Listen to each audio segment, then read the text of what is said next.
guys. What's going on, family? Rev Gracie coming to you live and direct. Good to see you, everybody that's tuning in. If you could do me a favor, share us, whatever's necessary to get the word out. We're trying to make sure that everybody that we can, or everybody that needs it, it's available to them. So I ask that you would either swipe right or swipe down or swipe. Y'all know how to swipe. Y'all know how to swipe. Y'all know what you're doing. Hey, Chris, how are you? It's good to see you. Hey. If you were following on the M3 page or on our page, you saw a picture that was posted, kind of the promo of tonight, that says, "I promise to hate you, despise you, and abuse you until death do us part." Which is kind of a flip side, which is, "I promise to love, honor, and cherish you until death do us part." Yeah. So what we're going to talk about tonight is basically what not only your vows mean, but really how far do they go? How far do they go? Wow. And I'm going to let my wife kind of lead. I'm going to come with the more biblical side of it, which is not always so fun. So I'm going to let my wife lead in. She received a question from one of our viewers, and we'll kind of jump in there. Okay. So earlier this week, I don't if you follow my page, then you saw it. I midweek just kind of did a Making Marriage Matters bonus edition, and I was talking about our vows and how we we say for better or for worse, or in richer, for richer, for poor, in sickness and in health, but do we truly mean that? This particular week, we have a loved one that has been very sick and ill, and his wife has been by his side through this illness, and just watching her care for him and make different decisions for him just kind of opens your senses up to, when I stand up here and I say in sickness and in health, do I really mean in sickness and in health when it's cancer, or am I going to bail? For better or for worse, do I really mean that, or when it's something that's my worst, I'm not sticking around anymore? And so the question that I received was, how far do you take for better or for worse when it's an abusive situation? Do you stick it out? What is it that you do? And so my suggestion was, are you getting the comments? Yeah. My suggestion to the person was, one, has the couple seek counseling yet? Is the abuse linked to something such as drug use or alcohol abuse? Because if it is, then that's kind of the root of the problem. And so let's tackle it from there. And so they responded and said, no, there was no abuse in the situation. There were no drug or alcohol abuse, I should say, in the situation. So, what do you do? Well, you kind of got to get to the root of the matter. What is it that's causing this person, be it man or woman, to be so angry that they feel like they need to put their hands on their spouse? You look like you got something to say. Or say hurtful things, and I'll leave. Usually, when you get into verbal abuse or mental abuse, usually it comes from a woman to a man. Mental abuse usually goes both ways. Physical abuse is usually a man to a woman. Words do cut. And this particular subject always gets under my skin. Anybody that knows me knows I'm a proponent of love, and we love love. We love love, and what I don't often say, one of the worst, and my wife may or may not know this, but one of the worst experiences that I've ever had with her is during an argument that we had. And during that argument, I made a move, not an aggressive move towards her, but I did move, and she flinched, physically flinched, like I was going to attack her. I can't even tell you what that conversation, what that argument was about. But that will always. God, that was a long time ago. Yeah, it was forever ago, and it will always stick in my mind because, for me, I was raised by my mom. I was taught never, in any circumstance, to put your hands on a woman.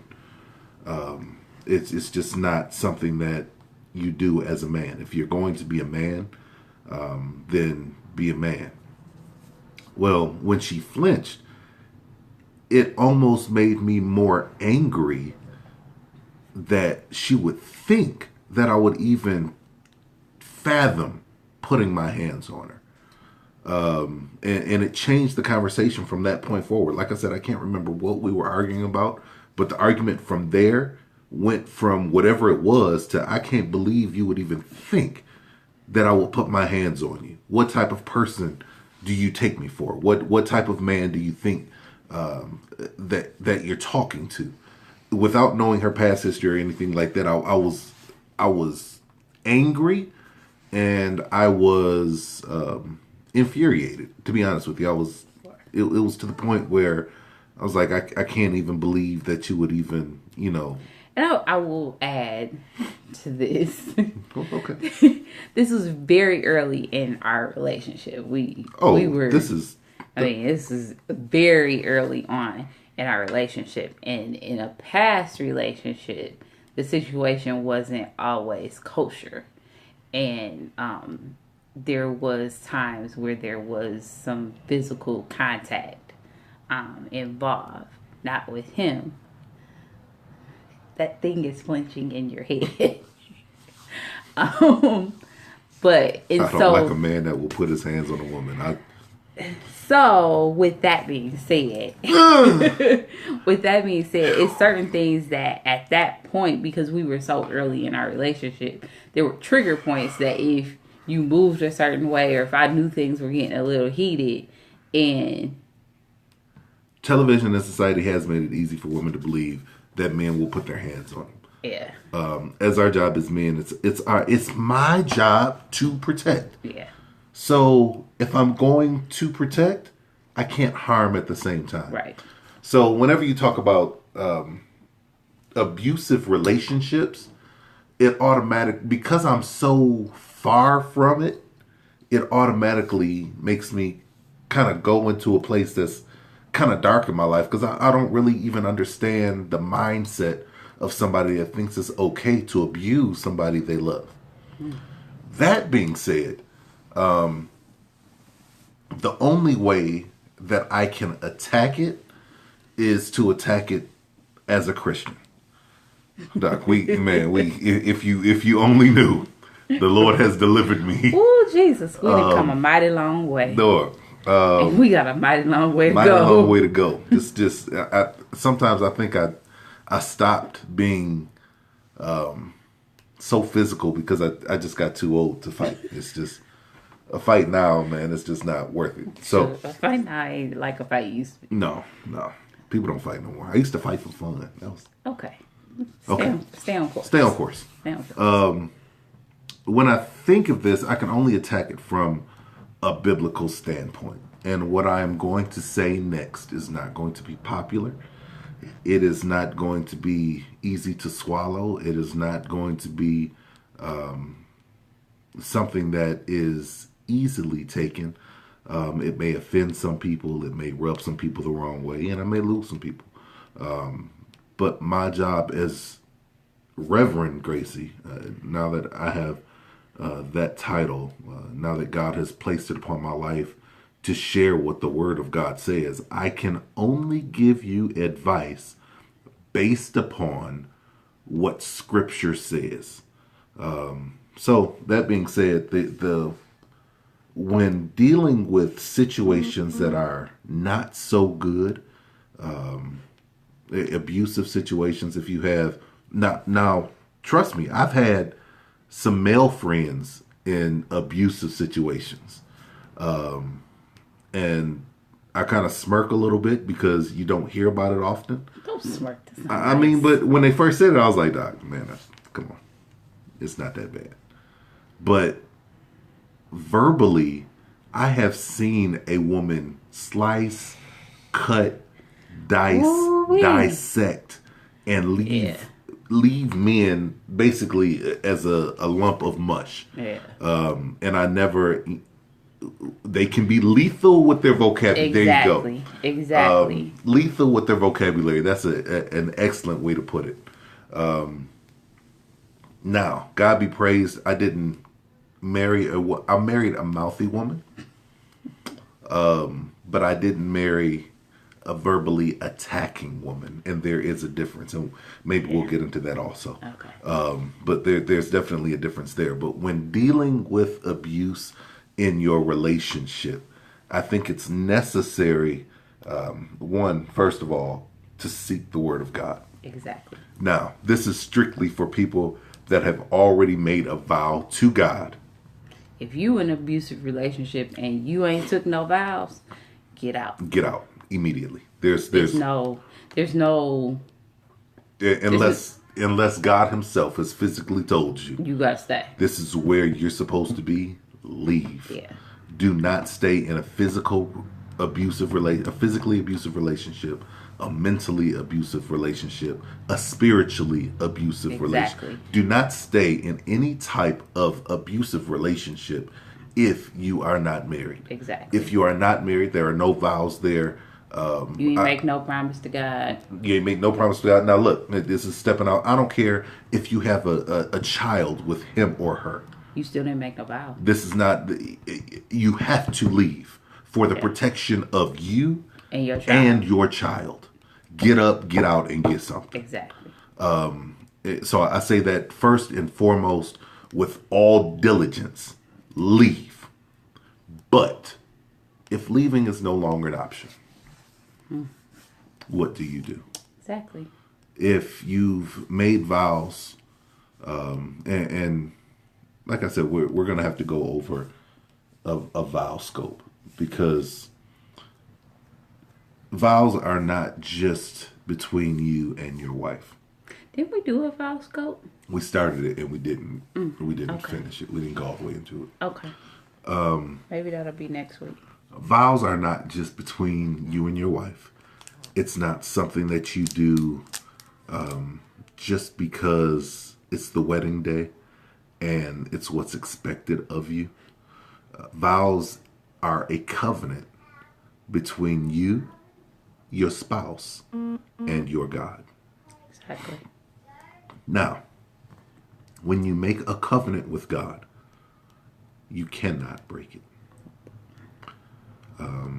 For the simple fact, if God has stood and said that I am the I am.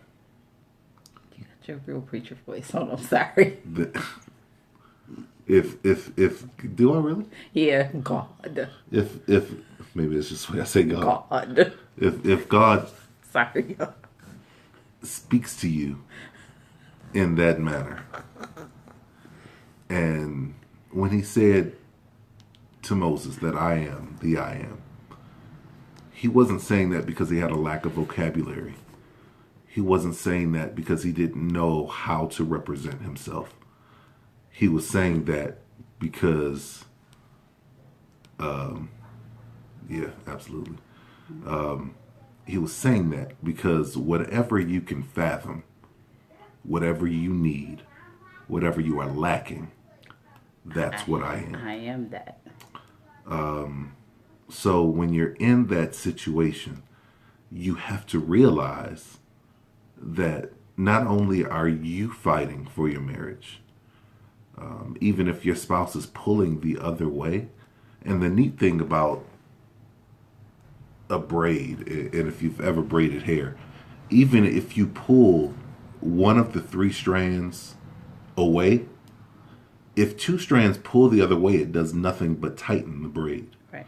It does nothing but make it stronger. So even if you're in a situation where one person is trying to pull in a different direction.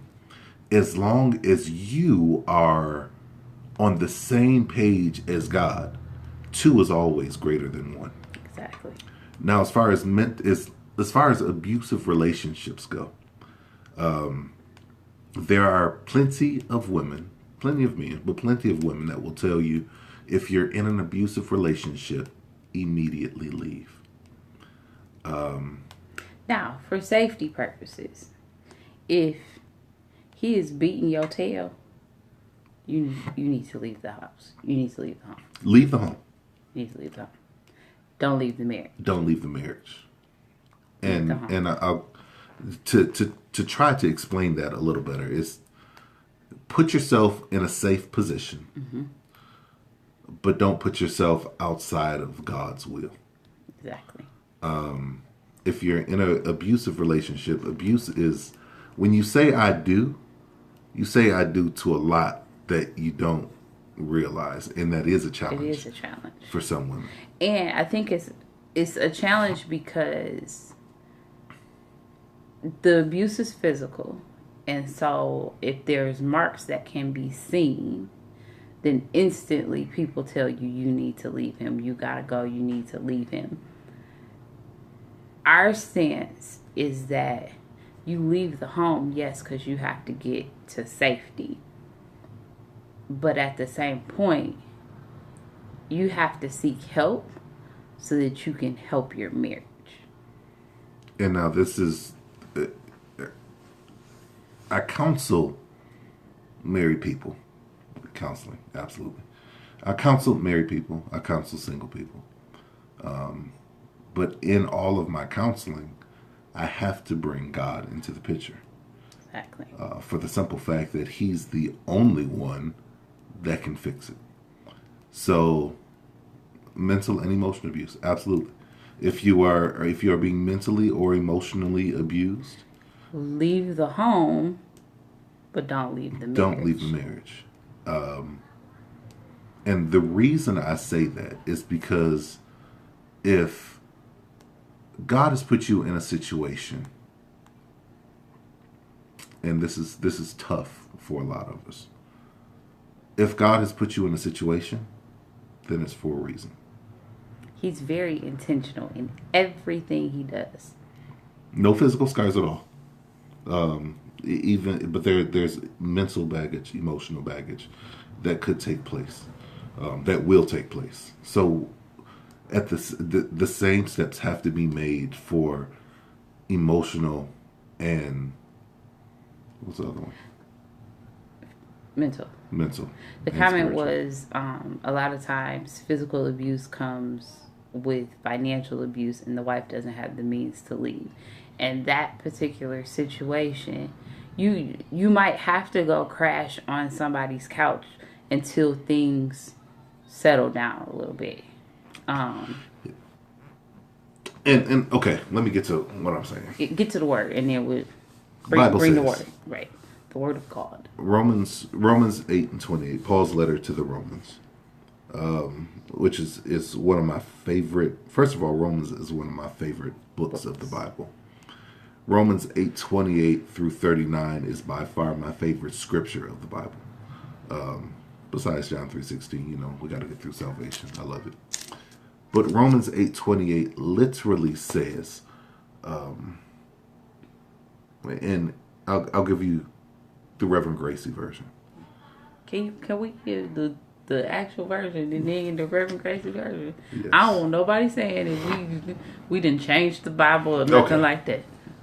All right. Let's be by the book. Would you like me to read the King James version? Yeah. King James version. Romans 8:28. I have so many versions here. You just passed it. I just saw it. Oh wait, that was King James 2000. And we know that all things work together for good to them that love God, to them that are called according to His purpose. The difficulty that we have in that, because if that doesn't make you want to shout, I don't know what will. But the difficulty that we find in that is we tend to overlook the all things. We get it works together, and we get that it works for the good of them that love God and are called according to his purpose. That makes us feel real good because I love God and I'm called to his purpose. And it gives you hope. It gives you a sense of stability. But what we forget is the first passage. All things. All things. If it wasn't for all things, you wouldn't have to worry about this passage. And if you believe that you love God and you're called to his purpose and it's going to work together for your good, then something has to be the subject of that sentence. What is it that makes you suffer? What is it that is causing you distress? Where is your pain coming from? And when you're dealing with physical abuse, mental abuse, spiritual abuse, whatever type of abuse you're dealing with in a marital format, then all of a sudden, those things fall in that bucket. All things, not the things that I can handle on my own, not the things that I have control over, not the things that I can dictate, but all things, including my husband putting his hands on me, including my wife cutting me with her words, including all of those, the things that I can't control, that I can't do anything about, happens to fall into the category of all things. So now what it does is it pushes your faith. Is your faith strong enough to hold your belief system? Is your God strong enough to hold his own promise? Because if we believe that all things work together for the good, then why are we distressed when things don't work out like we thought they would? Why are we taken aback when things get hard in situations that we thought would be good? Nobody plans a divorce. Everybody plans a marriage. So at the end of the day, while you're spending thousands of dollars on marriages, on weddings, and you're spending hundreds of hours preparing for a day that will come and go. And you'll have pretty pictures. Nice video.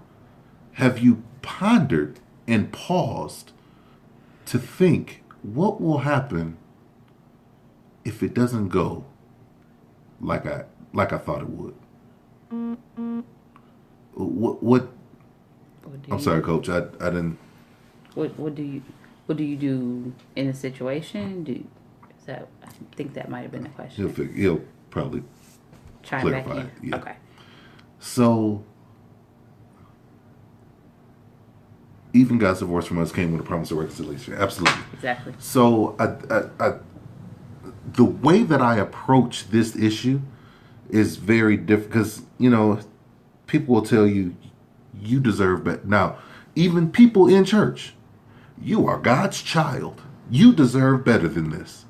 Or you'll get people that say, God loves you. He wouldn't want you to be. He wouldn't want you to do this. Miserable.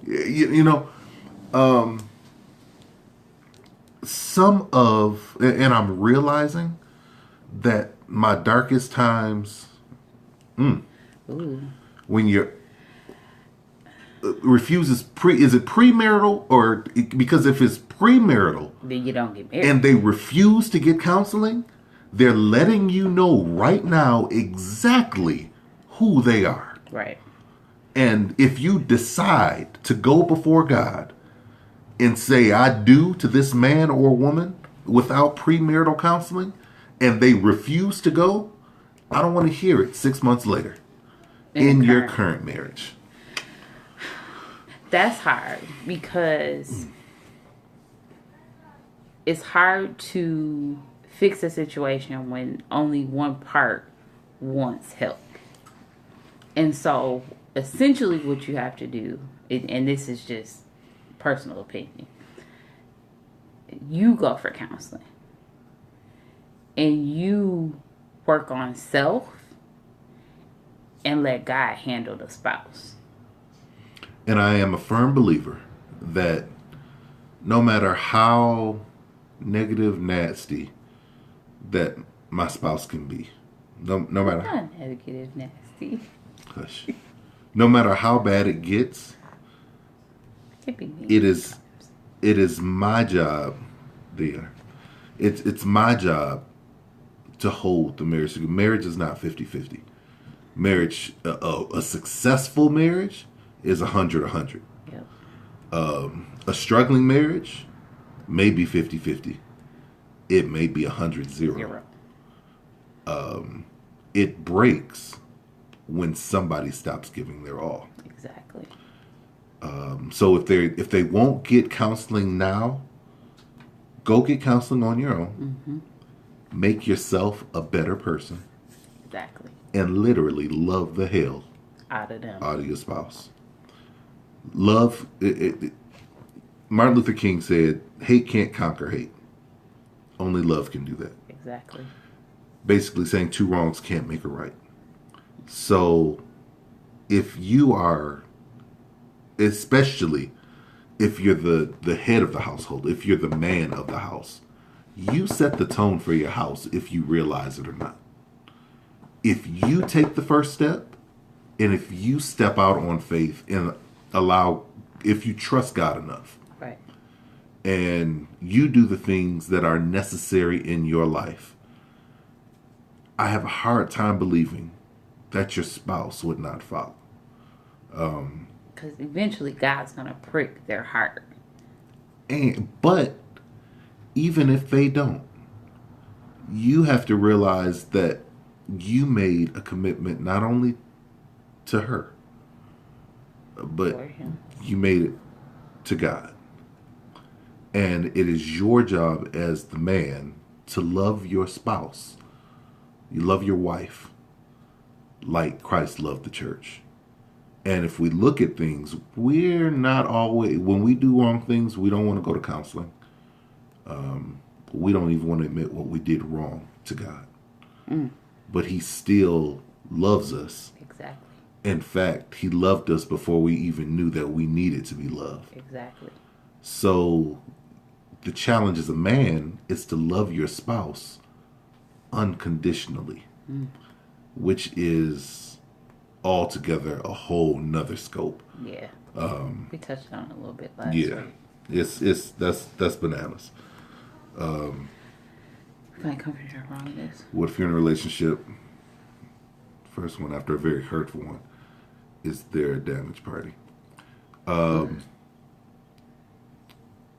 encourage people that have had bad relationships to get counseling before they enter Another relationship. another relationship. You have to heal yourself in order to. You have to be whole yourself in order to be in a relationship with somebody else. It's hard work being in a relationship simply because you have two personalities, two different ideals of life, and the two. If you not whole yourself, you're not gonna be good for nobody, not even yourself. Yeah, and one of the worst things that we could have ever. It sounds so poetic. It sounds so great, honey. You complete me.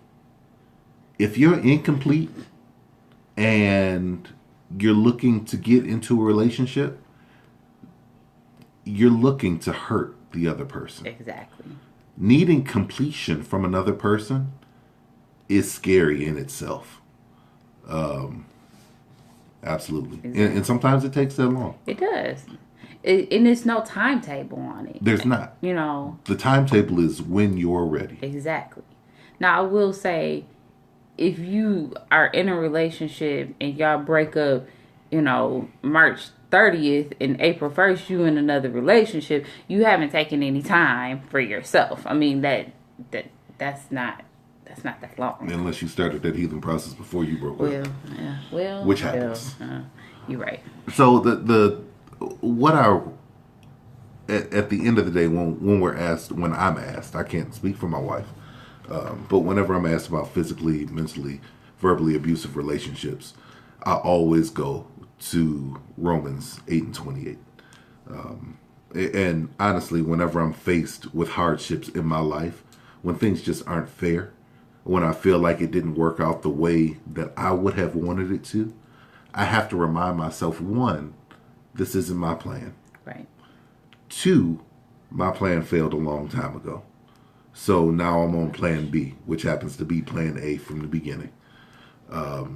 So if I'm on God's plan, then I have to trust and believe in him, Exactly. even when I can't see him in it. And that's hard. Absolutely. That. I mean, we would be lying if we sat here and said that it wasn't hard. That's very difficult to sit in a situation where you don't see God's hand at all, and it's just gloom and doom all around you. Like, but you have to realize that you're not the first one. You won't be the last one. Exactly. You can go, when you're in situations like this where you feel like God has literally given up on you, taken his hand off of you, read Psalms. David, all the way through, like, God, look, don't forsake me. Don't leave me here. And, you know, in the black church, we've always, he brought us this far. I know he won't leave me. I ain't in no ways tired. You know, if you ain't heard that in your church, then I don't know what church you're in. But when you come to a situation in your life, you have to start to realize that all of the things that has happened in the past have brought you to this point so that you can succeed. Exactly. And when you look in your rearview mirror, you'll realize that the things that you came over are, you getting that? Yeah. The things that you came over are basically little hills, and now you're standing at the top of the mountain. That question was, how do you protect the kids' minds when all of this is going on? Like, how do you protect the children? Children are way more resilient than you would think. Yeah. Be truthful with your kids. Yeah. You are absolutely right. They already know what's going on. Exactly. Honestly, they probably knew before you decided to look at reality. So be honest with your child. Allow them to make their decisions in life, right, with parental guidance. Exactly. And that's my... If it's an abusive situation...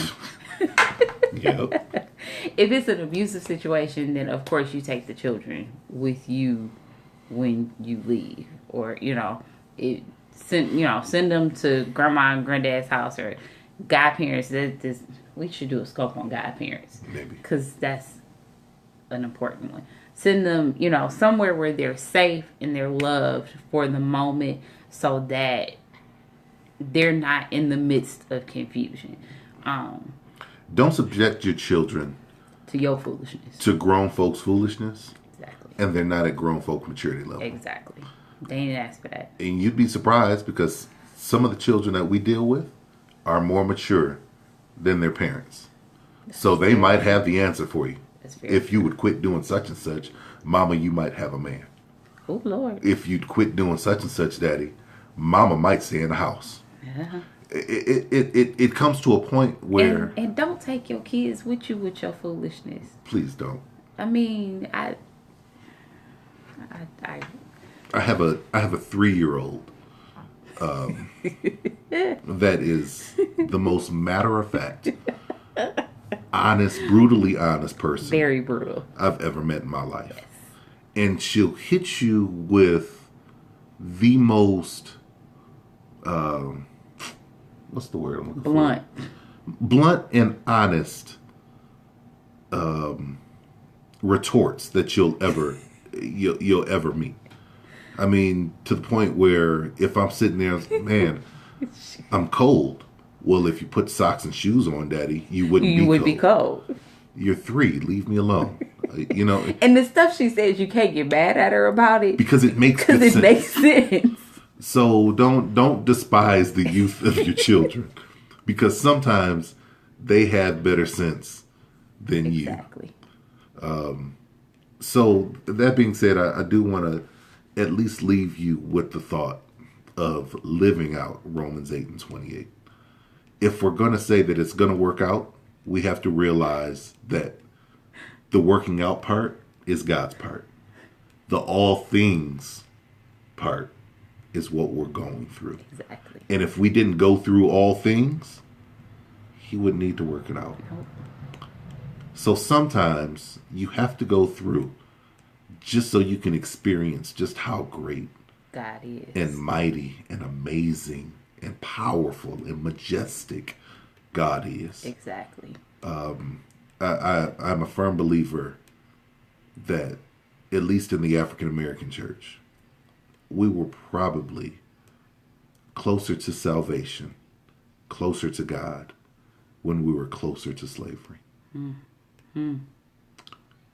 When we were closer to the Jim Crow era. Oppression. When we were being oppressed, people went to church because all they had Was God. was a trust that God would work it out. All they believed was that God would somehow, in all of this, We relied on him more. it would work out. Now that we have families that so-called made it, now that God is God is an option. secondary option, because we're wealthy enough where if it doesn't work out the way that we planned it, I have enough money. I got a backup. I got a backup plan. Not even, and it's not really even a backup plan. If I don't see it working out the way I want it, Right. immediately I'll go into my backup plan. Right. Quite honestly, we have harbored ourselves as well as our children generations of spoiled brats. Entitled brats. Yep. Nothing like it. Okay. So. Say it on 9. That's Say no nine. Yeah. I apologize. Usually we're a lot more charismatic. Usually Yeah. it's a lot more fun. Because marriage is great. It is. We have fun. We have fun every day. But this issue bothers me, and I wanted to figure out. That's another scope. I wanted to figure out a way where we can deliver a message of hope to somebody that's going through something. Yeah. Yea, though I walk through the valley of the shadow of death, I will fear no evil, for thou art with me. Thy rod and thy staff shall comfort me. At the end of that, he says, surely both goodness and mercy shall follow me all the days of my life. Exactly. You're not in this alone. Nope. You have goodness over one shoulder. You have mercy over the other. And you have Christ leading you through. Exactly. It will work out. It may not work out the way that you want. It may not work out the way that you planned. But God is able to do exceedingly and abundantly above all that you can ask or think. So if you think that you have the plan all worked out, watch God blow your mind. He can turn things around in a second. Instantly. And you'll look back and say, man, I remember when we were at each other's throats. I remember hiding in the closet because in your drunken rage, I was afraid that you were going to kill me. Now you don't drink anymore. Right. Now I'm not hiding. And we have a family that displays the love of Christ. Exactly. He can do it. It's all in a matter of how much do you trust him? How much do you trust him? All right. I think that we'll give out a challenge and then we'll do, Making Marriage Matters announcements. I think the challenge of this week, if you know somebody that is in an abusive relationship, be it physical, be it mental, emotional, whatever the case may be, pray for that. I was going to say, stay out of it. Yeah, stay out of it. And pray for them. Pray this week. Be diligent praying for them daily. And if you don't know somebody by name, Then just pray in general. prayers work. I'm living on some prayers that were said for me 20, 30 years ago that still cover me today. It's called a residual effect. Okay, real quick story. And then I promise we're going to end because we really going over today. Real Joel Osteen. A story. Shut up. So we had the privilege of helping my grandparents clean out some stuff while they are transitioning into an apartment. And so we found my great grandmother's Bible. And so me and my grandmother are sitting there going through it. You know, old people, they would write the names of the people that they praying for in the front cover of their Bible. And it was so mind-blowing, eye-opening, whatever. Because she had all her kids' names written in there. All her grandkids' names. And I was the only great-grand that she had written in the front of her Bible. So she thinks she's special. Well, not that I know I'm special. I'm a child of God. Oh, I'm the God. Oh, okay. But what it made me realize is that I'm living off of prayers that she prayed. And she been gone for, 15 years now. And I know I'm still living off of some of the prayers that she prayed for me. And so don't take those prayers for granted. And let's not be stingy with our prayers and pray for somebody else, because it might be that prayer that gets them through. Okay, so couple Making Marriage Matters announcements. We are planning a very small, intimate event. And we need, how many couples did we say? 3? Yep. We'll do 4. 4. We need 4 couples. 1, 2, 3, 4.